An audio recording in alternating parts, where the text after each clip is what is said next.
85课，讲的好食人。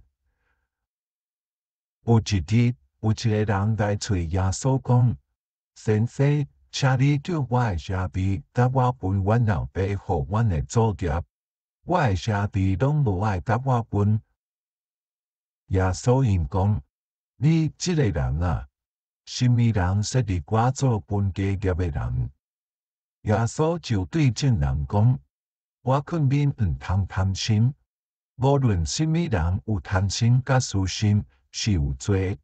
人的活命无伫伊所接触的富有，并贪心别人的富有。耶稣就用譬如对因讲：有一个好食人，伊的餐费真丰收，伊收来收去，讲：我要安怎？我无所在通顿我的土产。伊就讲：我要安尼做。我要将我的七仓家己徛起来，起较大间，就我的土产拢要囤伫新的七仓。所以伊徛伊的七仓，搁起较大间。这间七仓比以前所徛起来的七仓加真大，伊就有所在通囤伊的土产。伊就甲伊的灵魂讲：灵魂啊！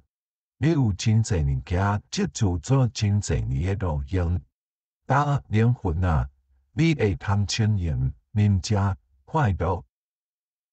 若是上帝甲伊讲：工人啊，今暝要对你讨你的灵魂，就你所接触的要归什么人啊？你是一个工人。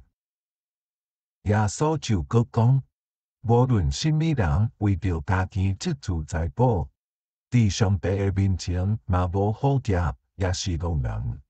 无论什么人无用伊的富有帮赞善良人，是亲像迄个工人。无论什么人贪伊的厝边的富有，也是讲：恁唔通贪心，